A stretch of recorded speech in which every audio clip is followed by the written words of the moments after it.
2 ವಾರಗಳಿಂದ ನಡೀತಾ ಇದೆ.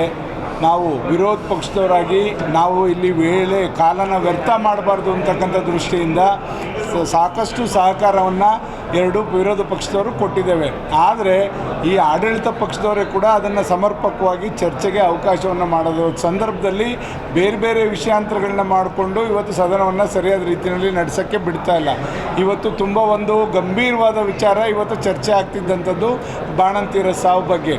ಅದಕ್ಕೆ ಉತ್ತರ ಕರ್ನಾಟಕದ್ದು ಅದಕ್ಕೆ ರಿಪ್ಲೈಯನ್ನು ಸನ್ಮಾನ್ಯ ಮುಖ್ಯಮಂತ್ರಿಗಳು ಕೊಡಬೇಕಾದಂಥ ಪ್ರಸಂಗ ಇತ್ತು.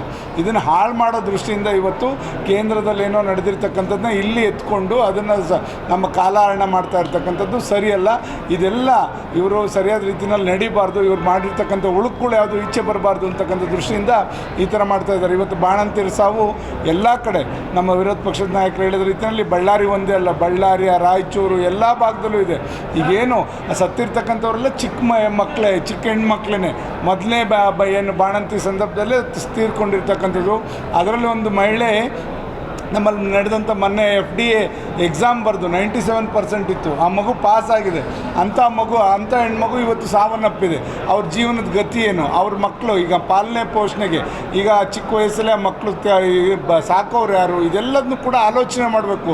ಸರ್ಕಾರದ ಜವಾಬ್ದಾರಿ ಇದೆ. ಅದೆಲ್ಲದರಿಂದ ನುಳಿಸ್ಕೊಳ್ಳೋ ನಿಟ್ಟಿನಲ್ಲಿ ಇವರು ಬೇರೆ ಒಂದು ಡ್ರಗ್ ಕಂಪ್ನಿ ಬಗ್ಗೆ ಹೇಳ್ತಾ ಇರ್ತಕ್ಕಂಥದ್ದು. ಡ್ರಗ್ ಕಂಪ್ನಿನ 3ನೇ ತಿಂಗಳಲ್ಲೇ ಮಾರ್ಚಲ್ಲೇ ಇದನ್ನು ಬ್ಯಾನ್ ಮಾಡಿದ್ದಾರೆ. ಮತ್ತು 8ನೇ ತಿಂಗಳಲ್ಲಿ ಇವ್ರು ಯಾಕೆ ಮತ್ತೆ ಅದು ಮರು ಆದೇಶ ಎಲ್ಲ ಜಿಲ್ಲೆಗಳಿಗೂ ಕೂಡ ಕೊಟ್ಟು ಇವತ್ತು ಆ ಡ್ರಗ್ಸ್ನ ಏನು ಸಪ್ಲೈ ಮಾಡಲಿಕ್ಕೆ ಇವತ್ತು ಅವಕಾಶ ಮಾಡಿಕೊಟ್ಟಿದ್ದಾರೆ. ಇದು ಇವರು ಡ್ರಗ್ ಕಂಟ್ರೋಲ್ದು ತಪ್ಪಿದೆ. ಇದೊಂದು ಮಾಫಿಯಾ ಇದೆ ಡ್ರಗ್ ಕಂಟ್ರೋಲ್ದು.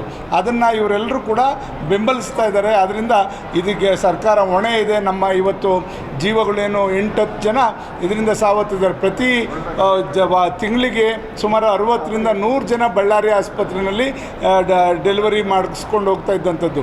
ಅದು ಇವತ್ತು ಅಲ್ಲಿ ಯಾಕೆಂದರೆ ಬರ್ತಾ ಇದ್ದಂಥವ್ರು ಬಡವರು, ಅವ್ರಿಗೆ ಇವತ್ತು ಕಂಗಾಲಾಗಿದ್ದಾರೆ. ಹೋಗೋದ ಅಲ್ಲಿ ನಮಗೆ ನಮ್ಮ ಜೀವ ಉಳಿತದ ಅಂತಕ್ಕಂಥ ಆಲೋಚನೆಯಲ್ಲಿ ಜನ ಇದ್ದಾರೆ. ಅದು ಭಯ ಉಂಟಾಗಿದೆ. ಇದರೆಲ್ಲದಕ್ಕೂ ಕೂಡ ರಕ್ಷಣೆ ನೀಡೋ ನಿಟ್ಟಿನಲ್ಲಿ ಸರ್ಕಾರ ಬೇಜವಾಬ್ದಾರಿಯಿಂದ ನಡ್ಕೋತಾ ಇದೆ. ಅದನ್ನು ಖಂಡಿಸ್ತಕ್ಕಂಥದ್ದು. ಮತ್ತು ಉತ್ತರ ಕರ್ನಾಟಕದಲ್ಲಿ ಕಳೆದ 2 ವರ್ಷಗಳಿಂದ ಏನು ವಿಜಯಪುರ ಈ ಭಾಗಗಳಲ್ಲಿ ತೊಗರಿ ಬೆಳೆ ನಾಶ ಆಗಿ ಹವಾಮಾನ ವರದಿ ಇರ್ಬೋದು, ಬೇರೆ ಇವ್ರು ಕೊಟ್ಟಿರ್ತಕ್ಕಂಥ ಕಳಪೆ ಬೀಜಗಳಿರ್ಬೋದು, ಇದೆಲ್ಲದರಿಂದ ಸಾಕಷ್ಟು ಜನ ರೈತರು ಆತ್ಮಹತ್ಯೆಗೆ ಶರಣಾಗಿರ್ತಕ್ಕಂಥದ್ದು. ಇದೆಲ್ಲದ್ರ ಬಗ್ಗೆ ಬೆಳಕು ಚೆಲ್ಲಕ್ಕೆ ನಾವೆಲ್ಲರೂ ತಯಾರಿದ್ರು. ಈ ಸರ್ಕಾರ ಅದೆಲ್ಲದನ್ನು ಕೂಡ ತಪ್ಪಿಸ್ಕೊಳ್ಳೋ ನಿಟ್ಟಿನಲ್ಲಿ ಈ ಥರ ವಾಮಮಾರ್ಗಗಳು ನೋಡ್ತಾ ಇರ್ತಕ್ಕಂಥದ್ದು ಸರಿ ಇಲ್ಲ.